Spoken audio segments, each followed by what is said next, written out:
On this training video, I'm going to go over with you how to create contact lists. Lists are important because that's essentially how you filter down to which specific people you want to send specific information to. So you'll notice that if you are actually here sending your message, and I'm just going to jump into one of these real quick, you'll notice that it's going to ask you what specific list you want to send this to. So in order to create that, you'll want to come up here to lists. And you're going to see here there is some information on how to create this. So this is where you're going to find that training video. At any time you can click into any of these and this will give you a little bit more information. So you can always come back and refer back to this. Here though, you're going to see all of the lists that you currently have permission to or that maybe you've created already. At any time you can click into one of these lists to see how it's set up. The little eyeball allows you to view who is on this list to receive information, and then you can always delete lists if you need to. To create a list, you'll click Create List, and you'll see that there's two options here. You've got a static option and you've got a dynamic option. A static list is a list that you manually add people to. You can do a bulk CSV, and I'll go over that in a minute. You can do a one-by-one ad, and then you can also create a link or provide an opt-in code in order to allow people to subscribe to receive information for this list. So to create a list, I'll just go ahead and choose static. And then if you want to put a description, you can. Descriptions are optional. But you'll notice when I save, I'm not going to save and close. I'm just going to click save. Once I do that, you'll see that there is a view contacts. So I'll be able at any time to view the people that I have either added to this list or the people who have registered to receive information to this list. You'll see on the right here a public subscribe URL. So I can share this link with anybody who I think might want to receive information. All they need to do is come here, fill in their name, phone number, and email address to receive that information. And once they subscribe, they'll automatically get assigned to the static one list. And then there's an opt-in code option. So you can provide an opt-in code, so maybe static one. And then if you text that number or that code to this number, they will automatically get or automatically subscribe to receive information on this list as well. So that's two ways that you can get people to to subscribe to this list themselves. If you want to go ahead and manually add people to this list, you'll see if I just come back to my contact list, you'll see that my static one on my second page is here as an option. If I come to my contacts and I can add a contact individually, so if I just do add contact, and let's just do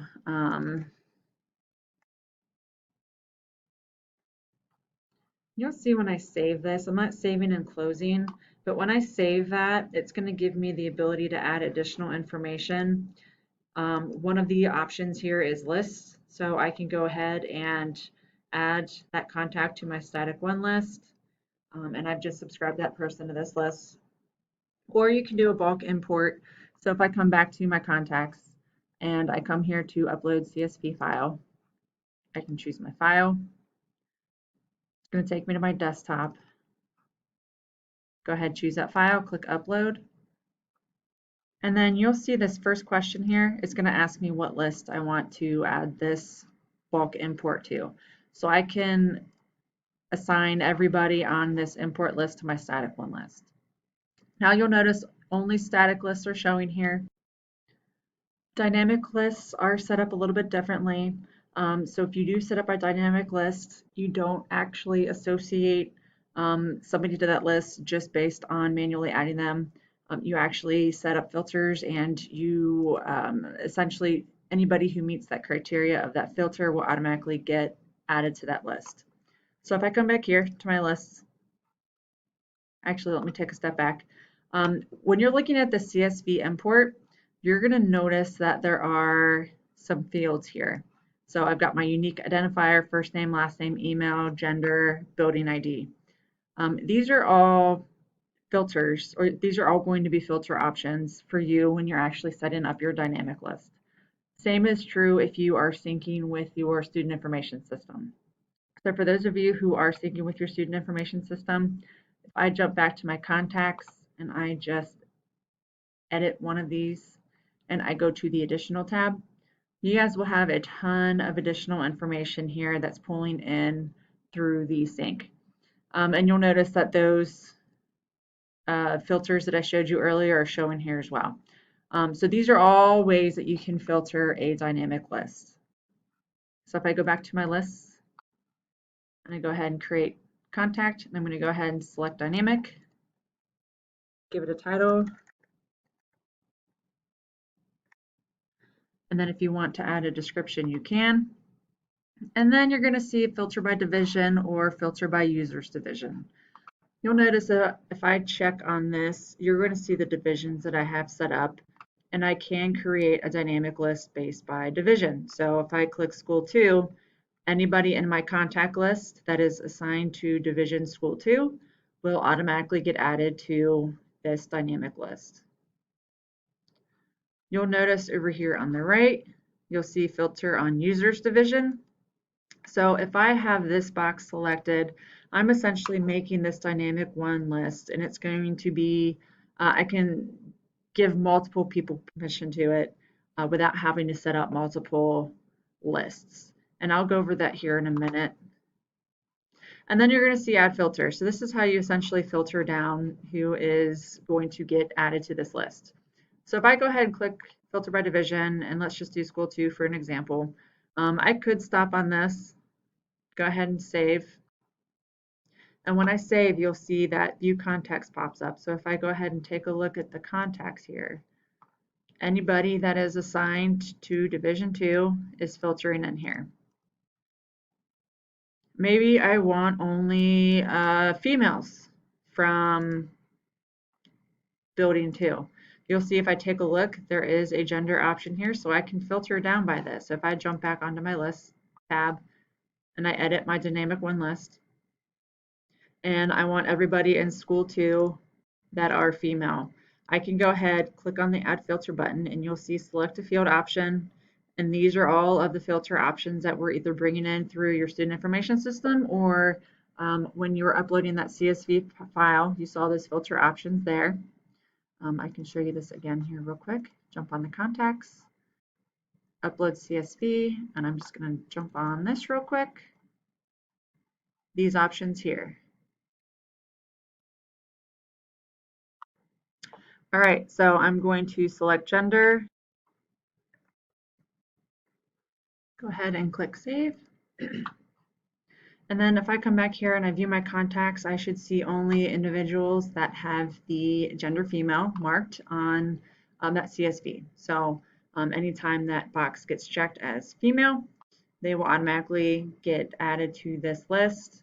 If they are male, they will get removed from this list, or if we remove the gender altogether, and that is not even a filter option for those contacts, they won't get set on this list either. I can set up more than one filter. So maybe I want everybody that's in school 2 that is female and has the role of, and I'm going to go ahead and you'll see we have equals, not equals to. We have all of these options here. Two really highly used ones are equals and then enlist. If I choose the enlist, that means I can put multiple attributes here. So maybe the role equals student and maybe guardian. You'll notice that I just separated those by commas. Now let's say, for example, you were going to set up a list for school 2, you were going to set up a list for school 1, and you were going to set up a list for school 3. Instead of making one list for school 2 and then making a second dynamic list and assigning school 1, so filter by school 1, or making a third dynamic list and filtering by school 3, you can filter based on users division.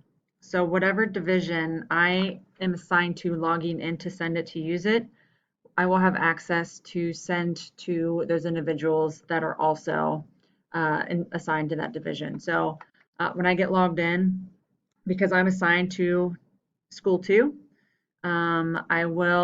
this list will automatically be filtered down to school 2 divisions. If Sally gets logged in and she is assigned to Division 1, this filter is automatically filtered by or to school 1 users. So that's how you would filter based on users division. So instead of making 3 separate lists, I'm making one list, and it's based off of when that person's logging into's division. If you guys have any questions on this, please let us know. You can email us at support@schoolpoint.com. You can give us a call at 866-545-2549, and the support line is extension 2. Or you can always refer to any of the manuals or how-to links up here at the top to get you where you need to go. You'll notice that if I click one at the bottom of all of these, we give you the email address, and then you can always go view the manual or go to the knowledge base where we'll start adding more and more videos. I hope this training video was helpful. Thank you.